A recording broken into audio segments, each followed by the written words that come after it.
So in this problem, we have a pipe that has a length of L, diameter of D, and has a fluid with viscosity of mu, density rho, flowing at an average velocity v, from a pressure drop of delta P.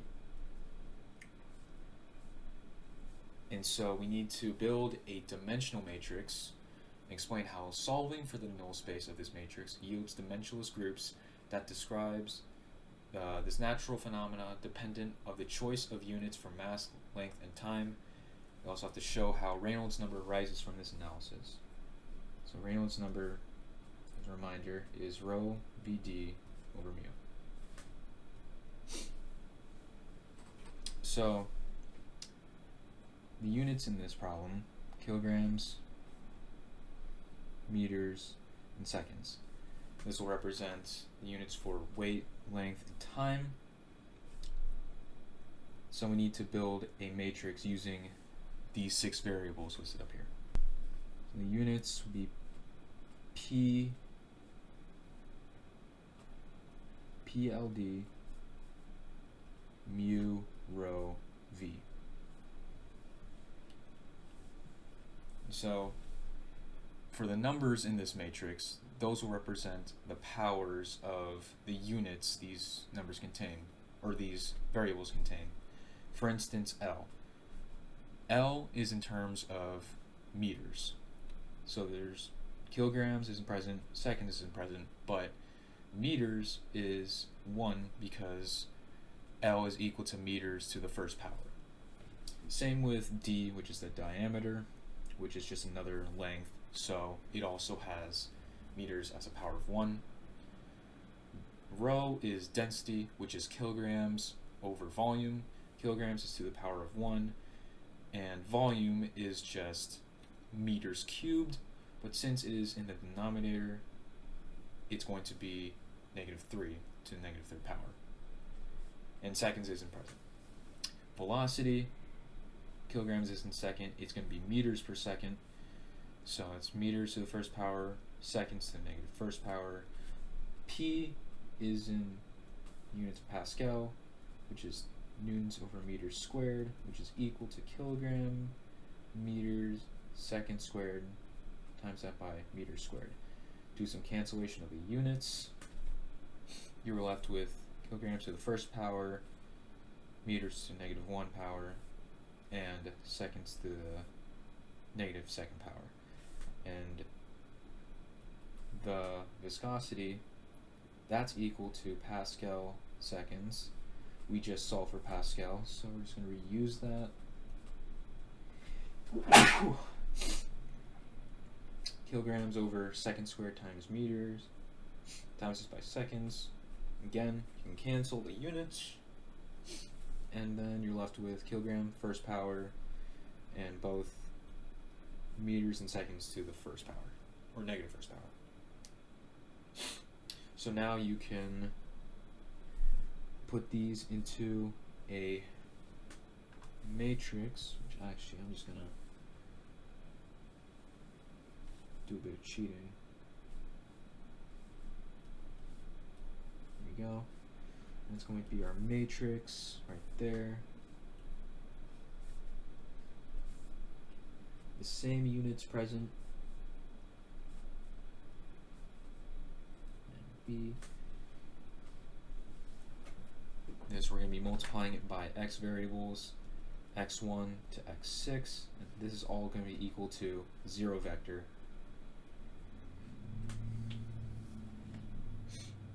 And so now we need to cut down the matrix. So we're going to perform row reduction. We're going to reduce the second row by adding the first row to it. Be 0, 1, 1. This is going to be 0 again. This is going to be -2. This is going to be 1, and then next row is going to be 2 times R1 plus R3. So this would be 0, 0, 0. This is just going to be 1. Yes, 1. 2. And then negative 1. And so from here, we're actually going to switch columns. And the columns we're going to switch are going to be D and V. So D is going to swap with V. V is going to swap with D. So now we just do a bit of rearranging. My pen can stop doing that. 0, 1, 0.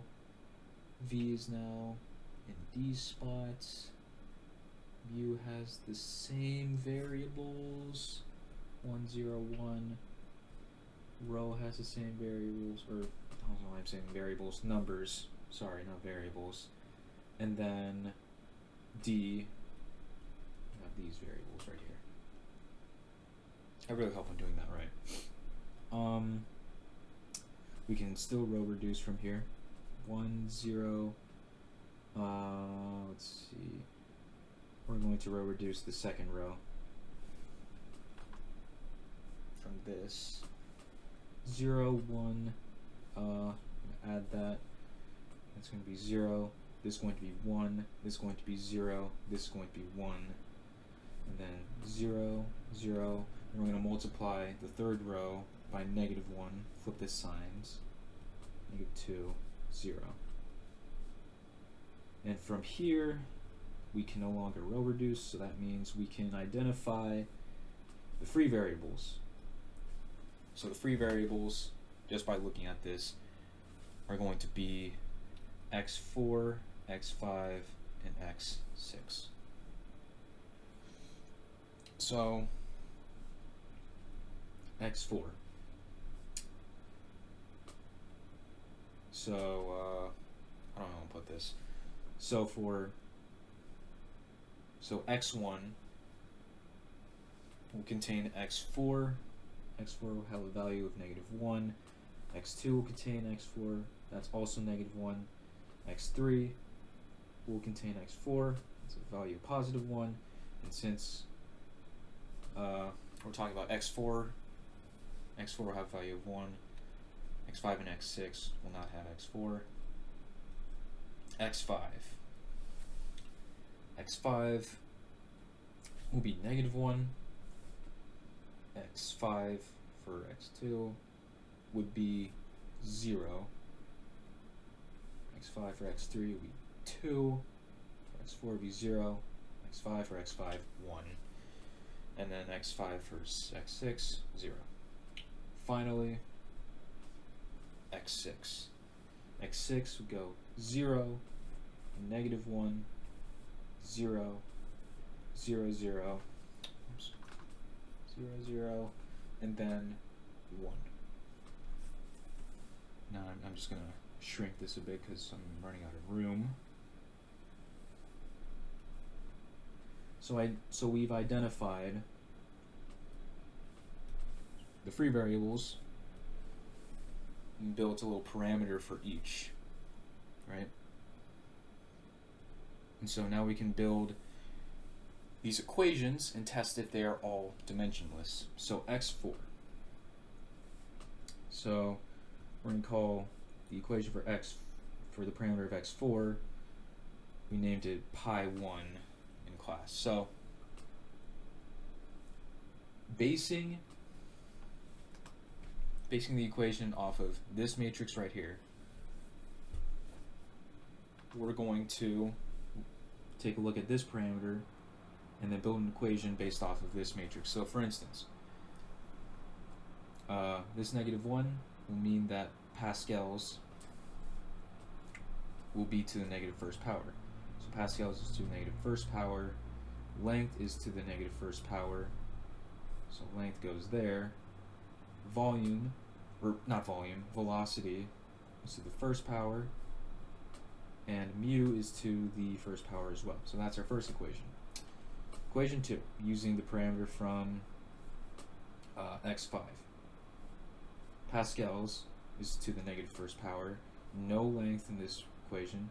There is velocity, that's to the second power. And rho is to the first power. So that's the second equation.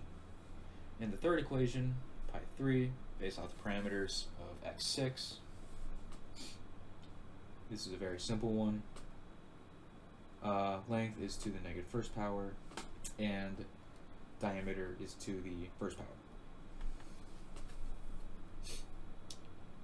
So now we have these equations right here.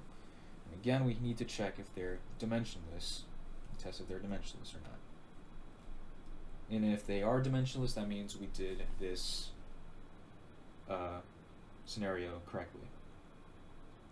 So the way we check if it's dimensionless, we check this table right here and use the units we found for each of the variables and see if all the units will cancel out. So starting with, actually let's start with pi 3 because that's the easiest one. Pi 3, the units for diameter is meters, for length it's meters. So that means that yes, this is dimensionless because the meters will just cancel out. So we're good on pi 3. So now let's just do pi 2. This one's a little more complicated. I'm going to write out each of the units. So velocity, it's units, it's meters per second. And viscosity, viscosity, I don't know, I just blanked on it, is Pascal seconds. We take a look up here. It's going to be kilograms over meters times seconds. Pascals, take a look again. This is going to be kilograms meters times seconds squared. And then length is just meters. Now we can check if the units cancel out. So right off the bat, see the meters up here cancels out. Same with the meters down here. Good. And so we have kilograms and then kilograms. These will cancel out as well. Now we have seconds. Multiply these two seconds together, you get s squared in the denominator. We also have s squared in the denominator right here. So these will cancel out as well. So that means pi 1 is dimensionless as well. You have one more equation to check. That is equation for pi 2. Same thought process here. Velocity squared. Let's expand that out. Meter squared over second squared. Rho is kilograms over meters cubed. And P again is kilograms meters second squared. Do the same thing. We can cancel out units, check if it's all correct. Kilograms, both in the numerators on top and bottom, those will cancel out, right? And so we take a look at second squared. Both of them are squared in the denominator, so those will cancel out. Take a look at the unit for meters, or unit for length over here. Meters squared over meters cubed, that is going to be equal to meters to the negative first power, which is just 1 over m. And as you can see, 1 over m is present in the denominator as well. So that means these will cancel out as well. So all of these are unitless.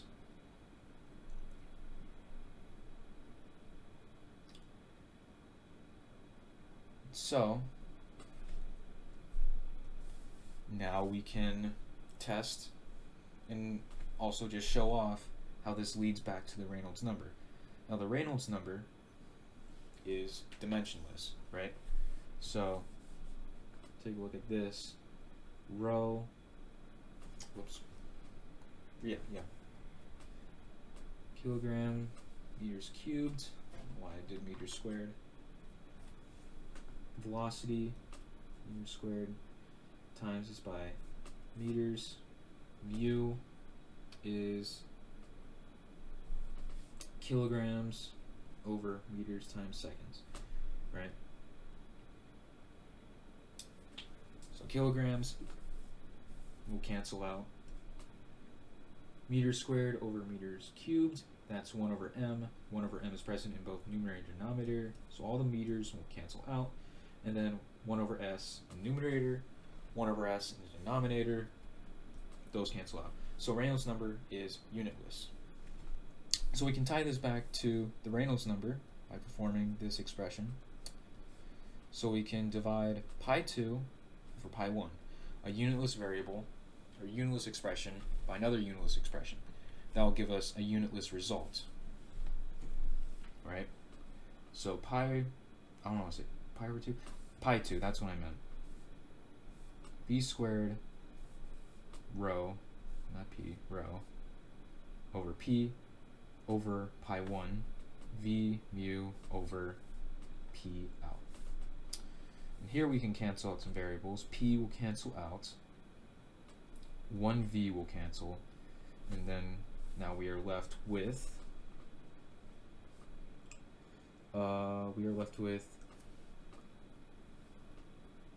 rho v L over mu. Now this isn't exactly Reynolds number, but we can attain Reynolds number by multiplying this expression by pi 3 now. If we do that, multiply it by d over L, L's will cancel out. It's the same color. But then we're going to multiply the expression by d, which does give us the Reynolds number at the end of this analysis.